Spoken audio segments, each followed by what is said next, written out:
Hello, hello! Welcome back to the Uncomplicated Podcast.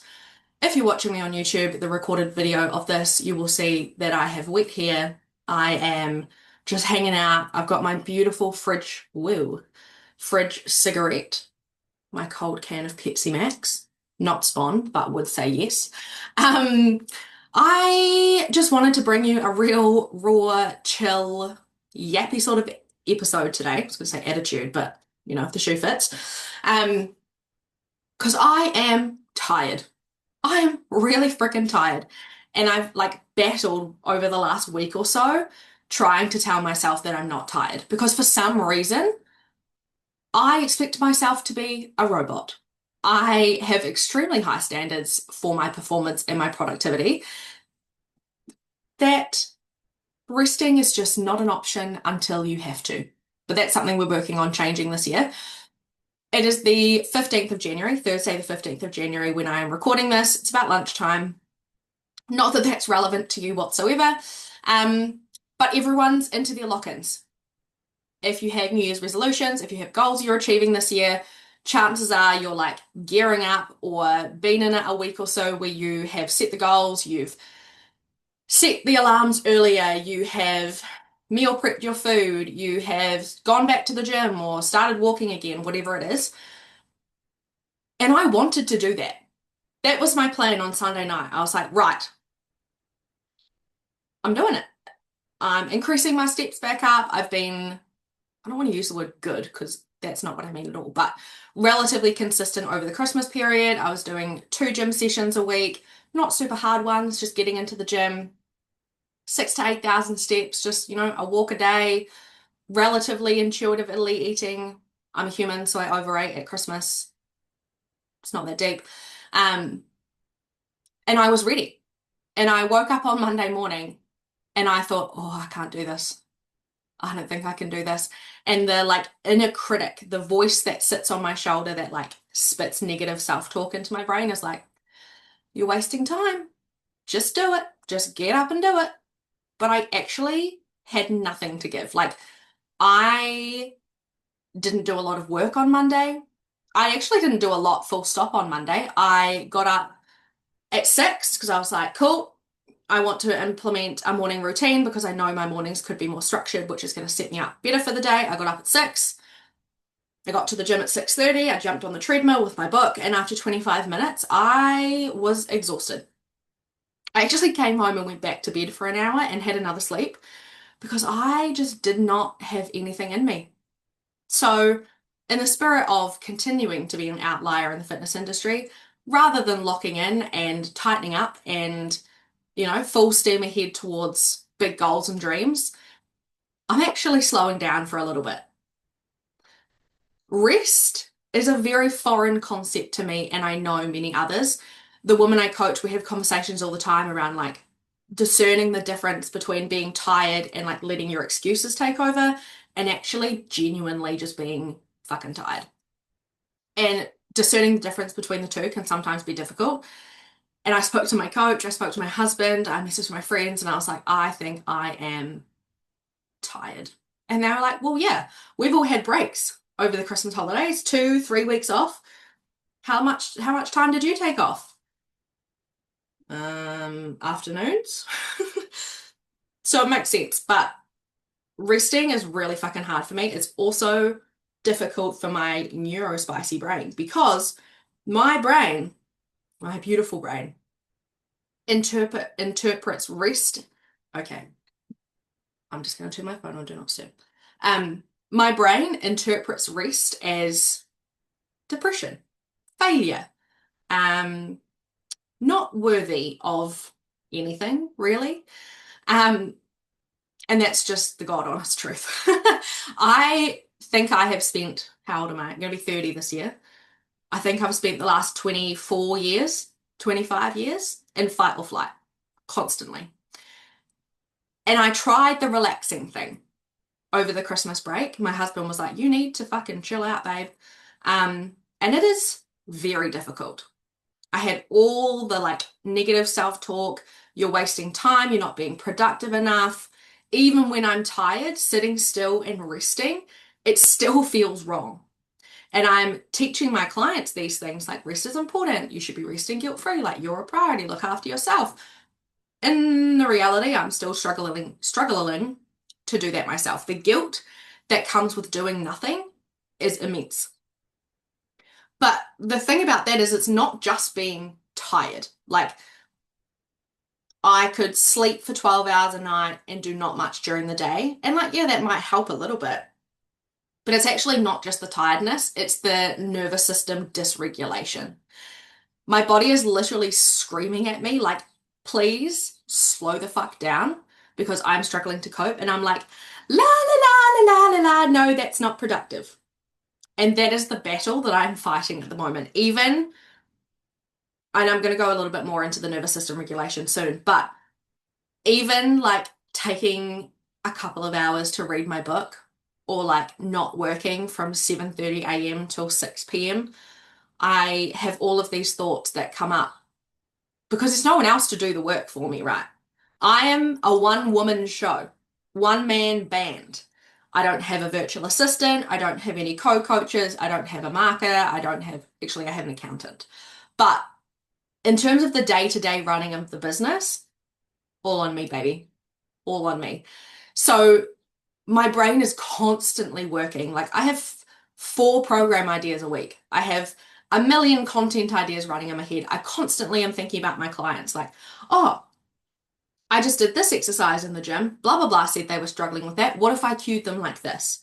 Oh, this is a really easy meal. Blah, blah, blah said she was struggling to find easy meals to eat at lunch. I need to tell her about that. Like it's actually just constant. And that's not a bad thing. Like I'm not shaming myself for that. I think that's part of what makes me a good coach. But from a human perspective, like I'm a coach, I'm a daughter, I'm a wife, I'm an auntie, I'm a dog auntie, also just as important as human auntie. But I'm also myself. And I think over the last 2 or 3 years, like I have put everything into my business and like 40% of myself. That's being generous. Maybe 20. I'll do the things. I'll do the steps. I'll do the training. I'll eat the food. But when it comes to like quiet time, sister, that ain't for me. My brain is moving at hyper speed at all times, and I really struggle to slow it down, which is why a huge focus of my 2026. Obviously, I have big business goals. I have big personal, physical health, mental, emotional goals. My husband and I are going on a month-long trip around Europe in April, which is so exciting. Um, but like, what about me at my core? Like nervous system regulation and management is a big goal for me this year. Big goal. What actually happens to your nervous system when you are hustling nonstop is that it gets pre-programmed and stuck in that like go mode. It's almost like you have given your brain permission to just spit out all the tiny little things that it thinks throughout the day. And my brain notices each one. Like I can be sitting here at my computer and I'm like, oh, I'm like a squirrel. Oh, what's that outside?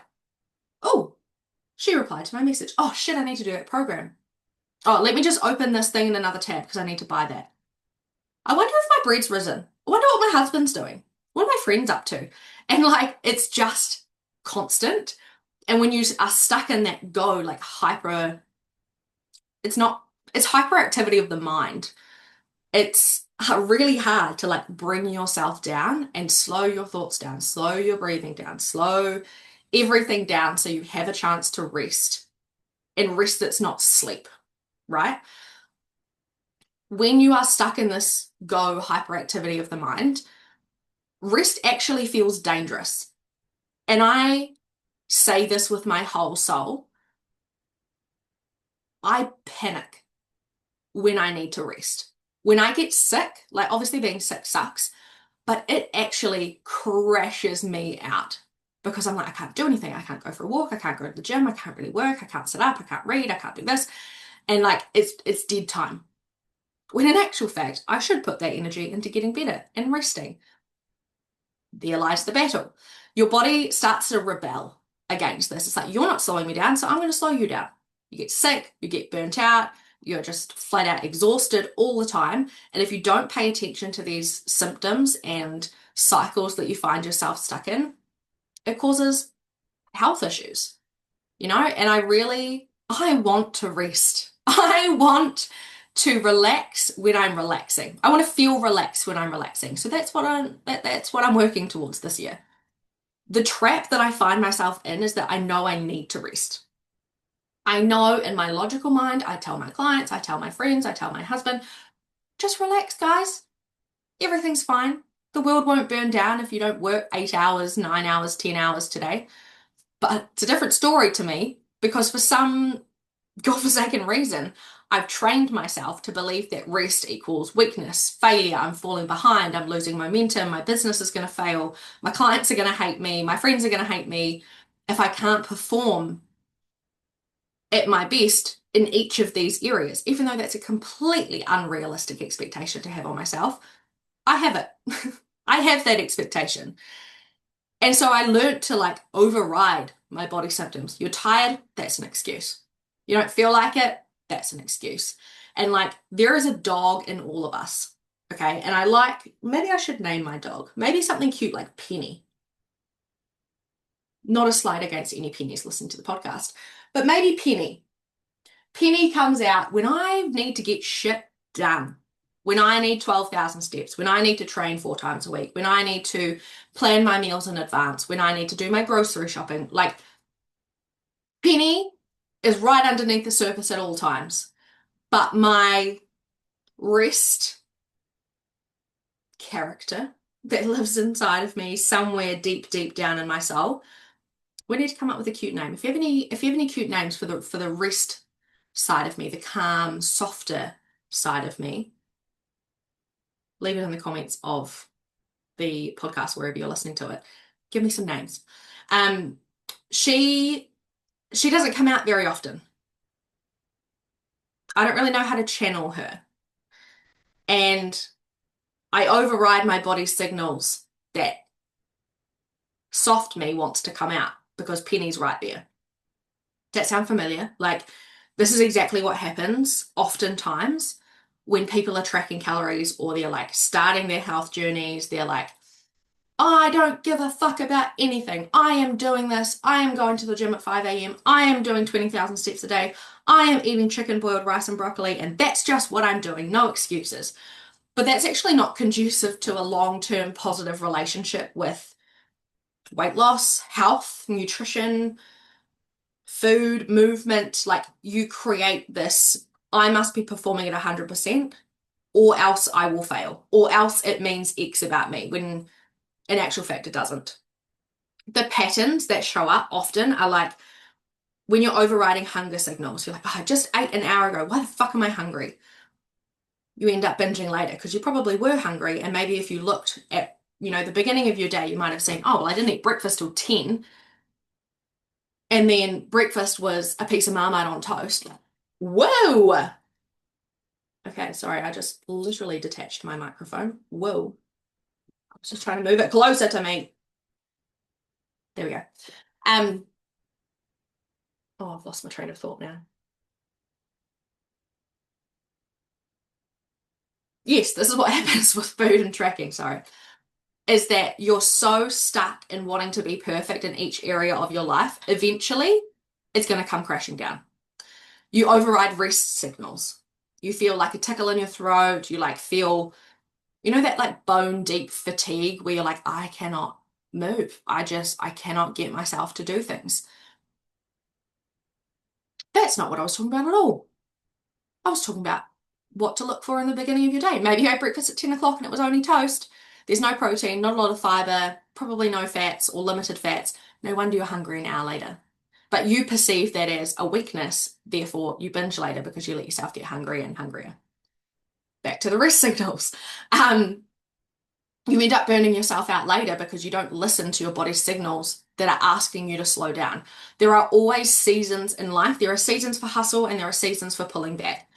It doesn't matter if you're a business owner, it doesn't matter if you're a stay-at-home mum, doesn't matter if whatever you are, there are always seasons, and maybe seasons last longer than other seasons.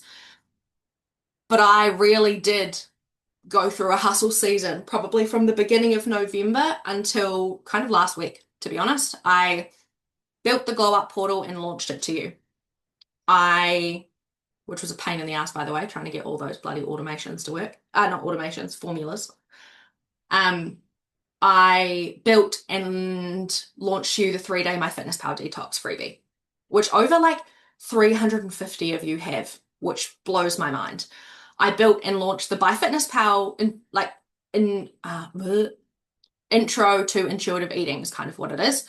I built that, I filmed it, I launched it, done. New Year's. I've onboarded 10 new clients this month already, which is just so exciting. It's been one of the best, most exciting weeks in business I've had in a long time, welcoming so many beautiful faces. But that's a lot. On the back of that, like I'm building out the tech for it, I'm building out the automations, I'm writing the emails, I'm creating content, I'm still servicing my clients. And only now I'm looking back at it and I'm thinking, you couldn't have sustained that forever. That's actually an unrealistic expectation you have placed on yourself to sustain that pace of work forever. But my first thought on Monday when I woke up and I was bone tired and I had one brain cell fighting for third place, and I was like, you failed. You couldn't keep it up. The momentum's lost. You may as well give up now. When in actual fact, after a couple of days of some slowness, and I will probably take the rest of the week just quietly going about my business, I'll probably be back to like feeling great next week. And I can go back to my 10,000 steps. I can go back to my intense training sessions. I can go back to getting up at 6 o'clock in the morning and going for a walk. But this week, I needed to surrender. And that is one of the biggest, hardest lessons I'm trying to teach myself this year. In episode 2, and if you follow me on socials, you'll know that one of my words for 2026 is to be delusional or delusional. And that's by like having higher standards. What could I actually achieve if I decided nothing was a barrier? If I was delusional enough to think that I could do X, why not? I'll get close. If I don't achieve it this year, I'll achieve it next year. And I think talking about surrendering is also being delusional. Although it's not the like go-getter, hardcore, like fuck around and find out sort of attitude, part of being delusional is surrendering sometimes. Everyone thinks, myself included, I'm trying to break this belief, that success comes from more. More output, more discipline, more grind, more hustle, more energy, more giving. Energy going out. But what if the delusional move is actually believing that you can rest and be still and enjoy the quietness and still win, still achieve things, still move the needle forward? What if trusting your body's need for rest is actually the highest standard that you could set for yourself? Listening to your body when it's asking for rest and pushing it when it's not asking for rest. It's not probably the best way to phrase that, but pulling back when you need to, pushing forward when you can. The shift that's happening there is surrendering is not giving up. Surrendering is just slowing down. It's just allowing things to happen around you. It's doing what you can and knowing that that's actually enough. If you are giving 40%, but that's everything you had that day, that is your 100%. Nobody can ask anything of you more than 100%. And that's going to vary day to day. Like things vary, moods vary, hormones vary, sleep, fatigue, all the things vary all the time. So what if you allowed your output to vary as well? Push when you can, pull back when you need to, because slowing down isn't failing. Note to self. Rest is productive, even when your brain tells you it's not. And rest doesn't have to mean just sleeping. Excuse me, fridge cigarette break. Rest doesn't have to mean just sleeping. It could be watching a stupid TV show. For me lately, rest has been baking sourdough bread and reading my book, doing my bullet journaling, being creative, watching something while I do it, but not having that like internal pressure or panic that I'm not doing enough. I'm not in the right place. I am late for something. I have too much to do. That is the ultimate trust, self-trust building exercise and I'm working on it. If I have any secrets, of course, I'll share them with you along the way, but that's what I'm working on. Because here's where I'm at right now. I told you a little bit before about what November, December, start of January looked like. I showed up every damn day. Every damn day. I was working, building websites, making automations work. I was putting together recipes. I was doing all the things, and now my body is tapping out. And my brain says, but everyone else is locking in, everyone else is going hard, everyone else is doing the damn thing. If you rest, you'll fall behind. You can't slow down. It's January. It's a fresh year. It's a new year. You should have refreshed and revived energy. Well, I might have if I took a break, mightn't I?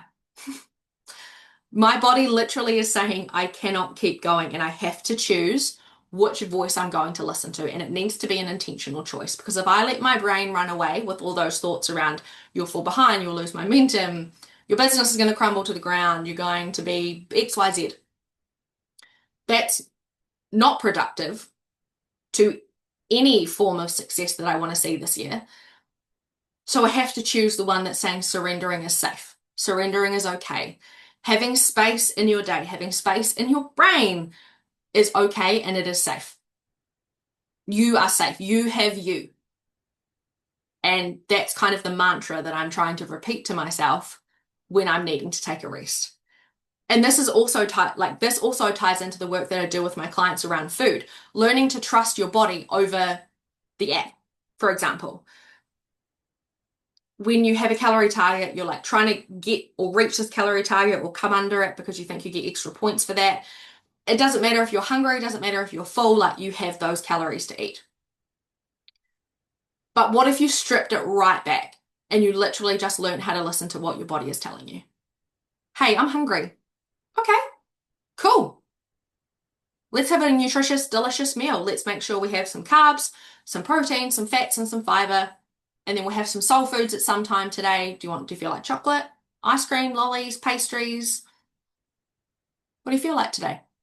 And just allowing it to be that simple without the pressure of the app. And now I'm having to apply these same principles to rest. So I want this to serve as a permission slip for you as well. If you're in this with me, I need you to know. If you need rest, but your brain is telling you that you're not allowed, here's what I want you to remember. Resting when everyone else is hustling is the highest form of self-respect, the highest standard you can hold for yourself. Listening to your body, when your brain says keep going, is doing the work. Like a lot of people are talking about healing and becoming the best versions of themselves, their higher selves, whatever kind of sentence resonates with you, whatever label resonates with you. But when you say, actually, I do need to rest, I need to relax, I need to surrender, that even when your body is running that sound on like loop in the background, that is the work. That is being in the trenches. It is not an easy thing to do. And sometimes the most delusional thing that you can do is believe that slowing down won't cost you everything. Maybe it'll save you. And look, I definitely don't have this figured out. Okay, I'm literally recording this right in the middle of it. But that's the point, like especially with this podcast, and if you follow me on socials, we're all learning how to do this in real time. If you're exhausted and you're fighting and you're feeling guilty, you're not alone and you are absolutely not failing.